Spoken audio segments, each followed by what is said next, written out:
ఎవరైనా సరే ఆరోగ్యంగా ఉండాలంటే శుభ్రత పాటించాలి. మరి శుభ్రత కావాలంటే ఎలిం ప్రొడక్ట్స్ వాడాలి.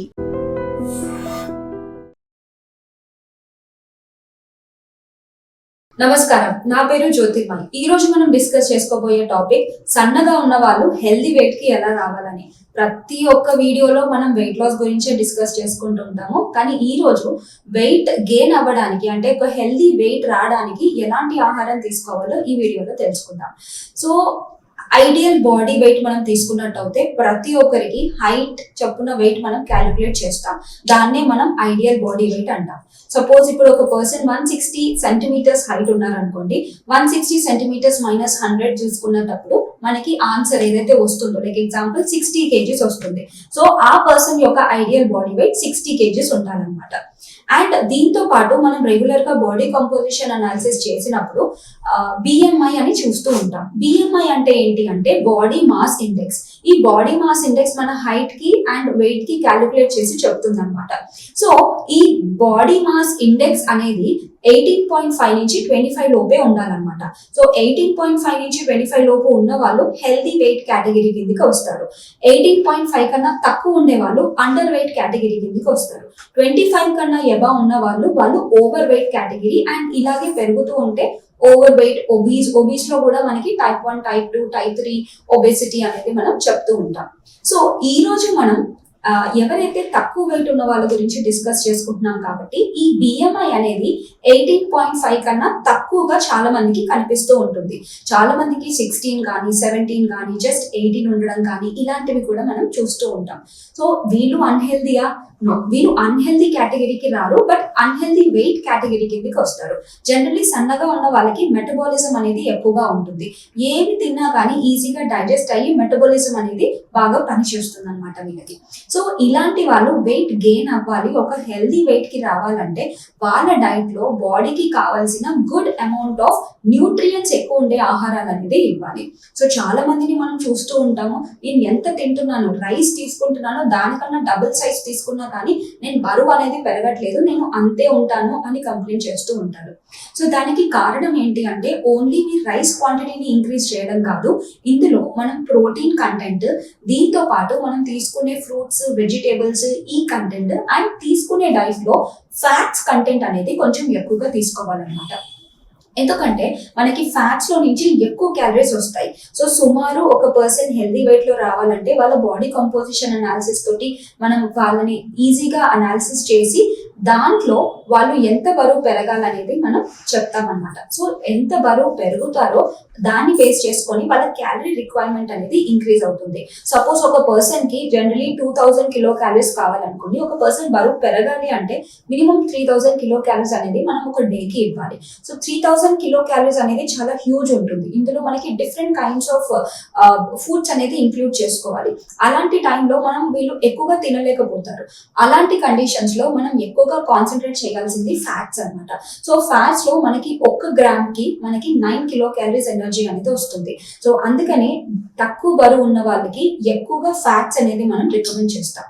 ఫ్యాట్స్ లో మీరు ఎగ్జాంపుల్ గీ కానివ్వచ్చు, గీలో ఎక్కువగా న్యూట్రియంట్స్ ఉంటాయి, మనకి ఒమేగా 3 ఫ్యాటీ యాసిడ్స్ ఉంటాయి, దీంతో పాటు న్యూట్రియంట్ కంటెంట్స్ బాగా ఉంటాయి కాబట్టి వాళ్ళకి బ్రెయిన్ మెమరీ పవర్ కి కూడా బాగా హెల్ప్ అవుతుంది, మెటబాలిజం కి కూడా బాగా పనిచేస్తుంది. ఈ ఫ్యాట్స్ అనేవి ఎక్కువగా తీసుకోవడం వల్ల బాడీలో న్యూట్రియంట్స్ ఎస్పెషల్లీ ADEK వైటమిన్స్ అనేవి కూడా బాగా అబ్జర్వ్ అవుతాయి అన్నమాట.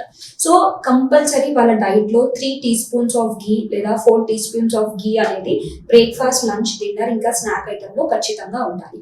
దీంతో పాటు వాళ్ళ డైట్ లో చీజ్ కానివ్వచ్చు, చీజ్ లో మనకి ఎలాంటి టైప్ ఆఫ్ చీజ్ కానీ లైక్ చీజ్ స్లైస్ కానివ్వచ్చు, గ్రేటెడ్ చీజ్ మీరు జనరల్ తీసుకునే బ్రేక్ఫాస్ట్ లో, లైక్ ఇప్పుడు ఎగ్జాంపుల్ మీరు దోశ తీసుకుంటున్నారు, దోశలో చీజ్ ని గ్రేట్ చేయడము, దీంతో పాటు పన్నీర్ ని గ్రేట్ చేయడం, so that the overall calories అనేవి ఇంక్రీజ్ అవుతాయి. అలా వాళ్ళకి కొంచెం క్యాలరీ రిక్వైర్మెంట్ అనేది పెరిగి కొంత తొందరగా బరువు పెరగడానికి హెల్ప్ అవుతుంది. సో ఇదే కాకుండా ఒకవేళ వాళ్ళు నాన్ వెజిటేరియన్ అయి ఉంటే కంపల్సరీ నాన్ వెజిటేరియన్ ఫుడ్స్ అనేవి వాళ్ళ డైట్ లో ఖచ్చితంగా ఇంక్లూడ్ చేసుకోవాలి. సూప్స్ కానివ్వచ్చు, లేకపోతే చికెన్ కానివ్వచ్చు, మటన్ కానివ్వచ్చు, గ్రిల్ కానివ్వచ్చు, కొంచెం మసాలా వేసి ఇలా మనం తీసుకున్నట్టయితే క్యాలరీ రిక్వైర్మెంట్ అనేది కొంచెం పెరుగుతుంది.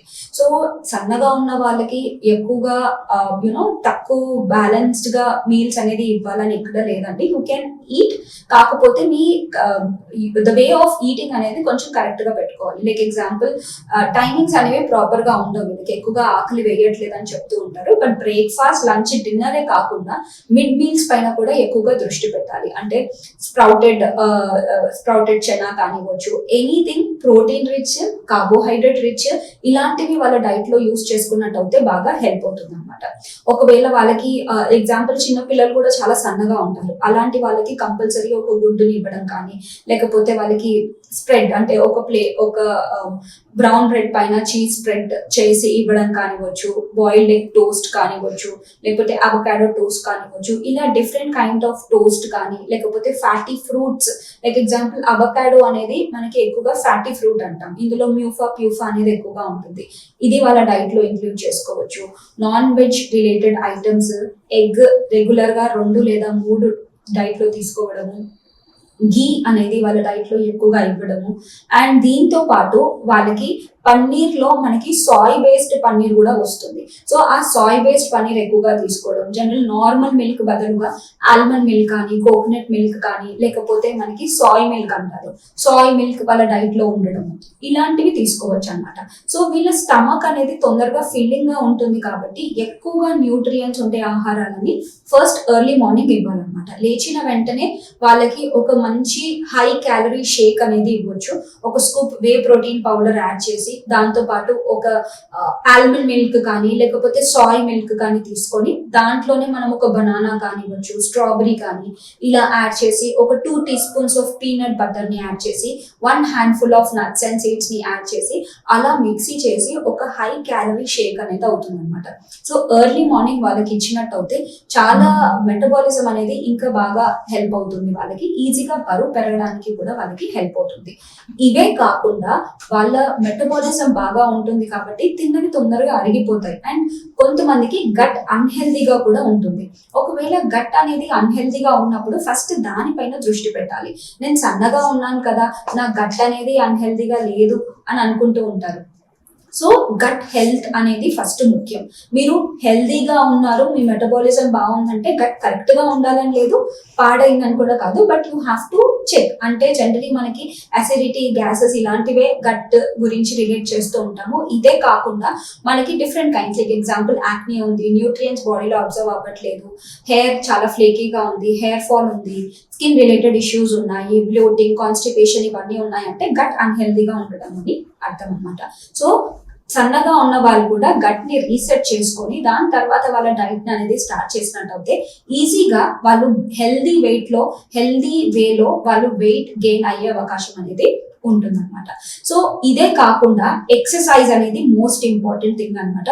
సో బరువు తగ్గాలంటేనే ఎక్సర్సైజ్ చేయాలి అని కాదు, బరువు పెరగాలంటే కూడా ఇంకా ఎక్కువ ఎక్సర్సైజ్ చేయాలన్నమాట. సో జనరలీ వెయిట్ గెయిన్ అవ్వడానికి వెయిట్ లిఫ్టింగ్ అనేది one of the main important thing. So cardio కన్నా ఎక్కువగా ఫ్లోర్ ఎక్సర్సైజెస్ కానివ్వచ్చు, లేకపోతే వెయిట్ లిఫ్టింగ్ ఇలాంటివన్నీ చేస్తే వాళ్ళు ఈజీగా బరువు పెరగడానికి కూడా హెల్ప్ అవుతుంది. సో బేసికల్లీ వాళ్ళు బరువు పెరగాలంటే వాళ్ళ మజిల్స్ హెల్దీగా ఉండాలి. సో మస్కులర్ వెయిట్ ని పెంచుకోవాలంటే ఖచ్చితంగా వాళ్ళు ఎక్సర్సైజ్ చేయాలి, బాడీకి కావాల్సిన ప్రోటీన్ అనేది ఇస్తే బెటర్ ఉంటుంది. సో ఇంకొక టాపిక్ తో మళ్ళీ కలుద్దాం. అంతవరకు నమస్కారం.